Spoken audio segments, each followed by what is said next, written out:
यहाँ आपको बताएं, लोअर कुरम में काफिले पर हमले के बाद इलाके में तीसरे रोज भी कशीदगी बरकरार रही। गुज़िश्ता रात झड़पों में मजीद 18 अफराद जाँ बहक और 30 जख्मी हुए। जिले में कारोबारी मराकज, तालीमी इदारे और ट्रांसपोर्ट तीसरे रोज भी बंद रहे।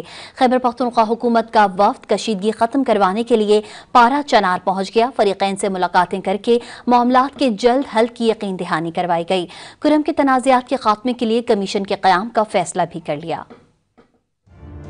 लोअर कुर्रम में बस काफिले पर फायरिंग से हलाकतों के वाक़े के तीसरे रोज भी हालात मामूल पर नहीं आ सके और कशीदगी बरकरार रही। लोअर कुर्रम के इलाकों अलीसई और बगन में गुज़िश्ता रात झड़पों में 18 अफराद जाँ बहक और 30 जख्मी हुए। कशीदगी के बाद जिला कुर्रम में तीसरे रोज भी कारोबारी मराकज, तालीमी इदारे और ट्रांसपोर्ट बंद रही। खैबर पख्तूनख्वा हुकूमत ने कुर्रम में तनाज़ात के खात्मे के लिए कमीशन बनाने का फैसला कर लिया। कुर्रम में कशीदगी के खात्मे के लिए मुशीर इत्तलात खैबर पख्तूनख्वा बैरिस्टर सैफ की सरबराही में सूबाई हुकूमत का वफ्द पहुंचा। वफ्द सूबाई वजीर कानून आफ्ताब आलम, चीफ सेक्रेटरी और IG पुलिस पर मुश्तमिल था। हुकूमती वफ्द ने पारा चनार इंतजामिया और फरीकैन से अलहदा मुलाकातें की और मामला जल्द हल करने की यकीन दहानी करवाई। वजीर कानून आफ्ताब आलम ने बताया कि कुर्रम के तमाम वाक़यात पर रिपोर्ट बनाकर वजीर आला और दीगर आला हुक्काम को पेश करेंगे और कुर्रम तनाज़ात के हल के लिए आला सतह का कमीशन कायम किया जाएगा। कुर्रम का सबसे बड़ा मसला अराजी तनाज़ात है। बैरिस्टर सैफ का कहना था कि अव्वलीन तरजीह फरीकैन में सीज फायर करवा के अमन कायम करना है। जिला इमादीन से जिरगा कर रहे हैं। मामलात खुश असलूबी से हल करने की कोशिश है। जुमेरात 21 नवंबर को लोअर कुर्रम के इलाके ओचत में मुसाफिर बसों के काफिले पर हमले में खवातीन और बच्चों समेत 45 अफराद जाँ बहक और 30 जख्मी हुए थे।